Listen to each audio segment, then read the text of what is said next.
নমস্কার, আমি মিঠু। শুরু করছি নজরে রাজ্য।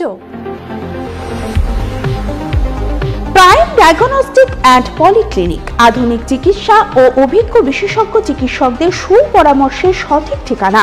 অর্থোপেডিক, জেনারেল ও ল্যাপ্রোস্কোপিক সার্জারি, স্ত্রী ও প্রসূতি রোগ, ইউরোলজি, কার্ডিওলজি, নবজাতক ও শিশু রোগ, জেনারেল মেডিসিন, সমস্ত রোগের বিশেষজ্ঞ চিকিৎসক এখানে বসছেন।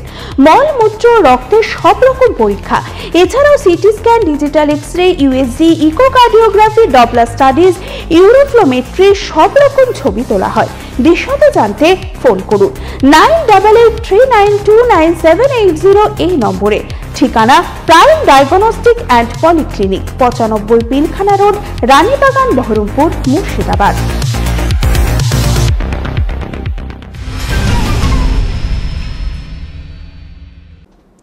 মান্থার প্রভাবে ফের উত্তরবঙ্গের দুর্যোগের ঘনঘটা। লাগাতার বৃষ্টিতে বাড়তে শুরু করেছে নদীগুলির জলস্তর।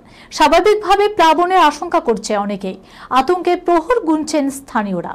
ভুটানের জলে শীষমারা নদীর নিম্নীয়মান বাঁধ ভেঙে ফের শালকুমার 1 এবং শালকুমার 2 নম্বর গ্রাম পঞ্চায়েতের বিভিন্ন এলাকা প্লাবিত হয়েছে।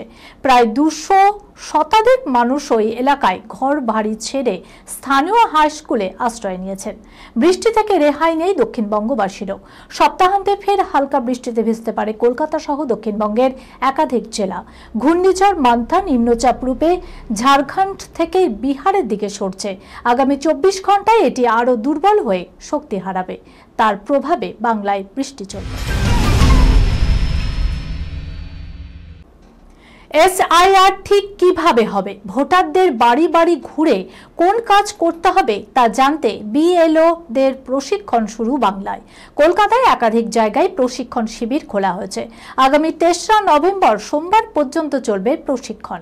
পরদিন থেকে এনুমারেশন ফর্ম নিয়ে ভোটারদের বাড়ি বাড়ি যাবেন বিএলও। 31তম কলকাতা আন্তর্জাতিক চলচ্চিত্র উৎসবে আগের বছরের মতোই এবছরও একটিও বাংলাদেশি ছবি নির্বাচিত হয়নি। 2023 পর্যন্ত টানা 5 বছর বাংলাদেশি সিনেমা উৎসবের প্রতিযোগিতামূলক বিভাগে জায়গা করে নিলেও এবার উত্তীর্ণ হতে পারেনি বাংলাদেশ। এবারের KIFF এর মোট 39টি দেশ থেকে 215টি ছবি প্রদর্শিত হয়েছে। এই খবরের সঙ্গে শেষ করলাম আজকের নজরে রাজ্য। আপনারা দেখছেন টিভি 24 বাংলা, সংবাদ বিনোদন সারাদিন সারাক্ষণ।